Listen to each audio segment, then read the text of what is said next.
ఉమ్మడి జిల్లాలో ఒక బీసీ నాయకుడు రాజకీయంగా ఎదగకూడదనే ఉద్దేశంతోనే అగ్రవర్ణాలు నా మీద చేస్తున్న దాడి ఈ మీడియాతో కూడా అడ్డం పెట్టుకుని నిజంగా నా మీద లేనిపోని ఆరోపణలు చేస్తున్నారు.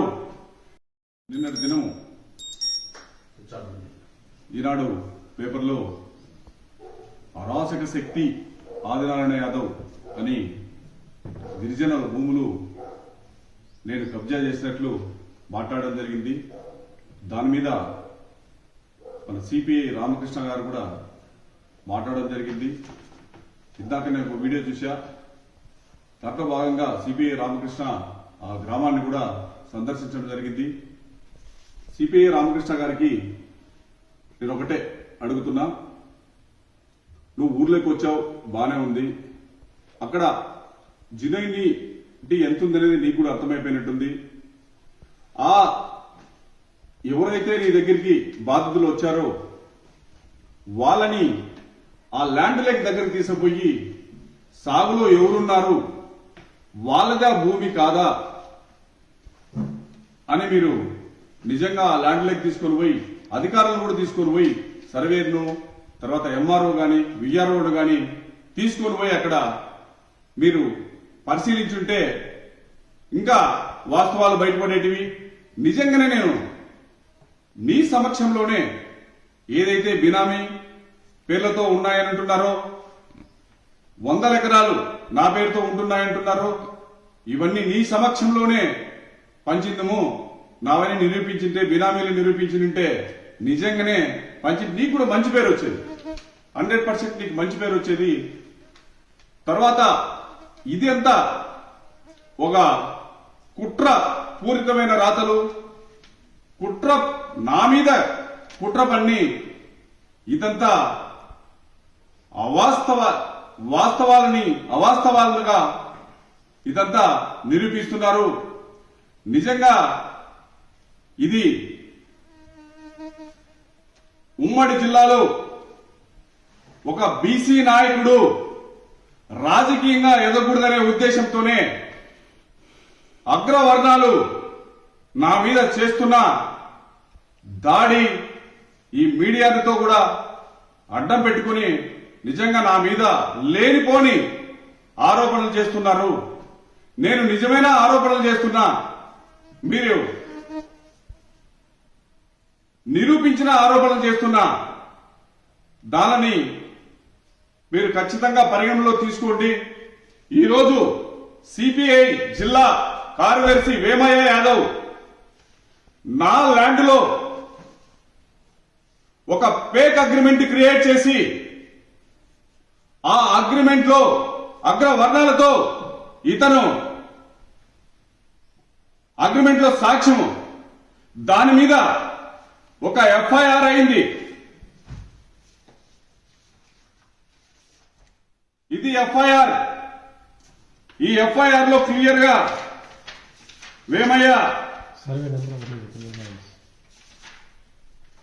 వేమయ్యను చేర్చడం జరిగింది.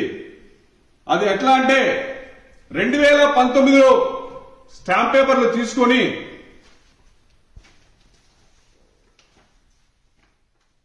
2018లో అగ్రిమెంట్ వేసి సేల్ అగ్రిమెంట్ వేసి ఈ సేల్ అగ్రిమెంట్ కు సంబంధించి మొత్తం నా భూమిని కాజేయాలనే ఉద్దేశంతో వేసి దీని మీద కోర్టుకు పోవడము, ఇంజక్షన్ ఆర్డర్ తీసుకురావడం. ఎప్పుడు ఇదంతా జరిగింది? 2019-20లో తీసుకొచ్చి ఈ భూమి మాదే అని చెప్పి చెప్పడం జరిగింది. వాళ్ళు చెప్తే నాకు దిక్కుదోసిన స్థితిలో ఒక సీనియర్ అడ్వకేట్ దగ్గరికి పోయి నేను సలహా తీసుకుంటే ఈ దొంగతనం చేసిన వాళ్ళు ఖచ్చితంగా ఎక్కడో చోట దొరుకుతారని చెప్పి నాకు సలహా ఇవ్వడం జరిగింది. ఆయన అది ఎలా అంటే, నువ్వు ఈ స్టాంపులు నిజమో కాదో ఎప్పుడు ఇచ్చారో అని చెప్పి ఆర్టీఐ కింద కోరమని చెప్పడం జరిగింది. ఇది ఆర్టీఐ కింద కోరితే ఈ స్టాంప్ పేపర్ నెంబర్లన్నీ వేసి ఆర్టీఐ వారు 2019లో జూలై 2వ తారీఖున రాజమనోహర్ అనే స్టాంపు వెండర్కి ఇవ్వడం జరిగింది. దీని మీద అప్పుడు సత్య యేసుబాబు గారు ఎస్పీ గారు ఒక కేసు కట్టడం జరిగింది.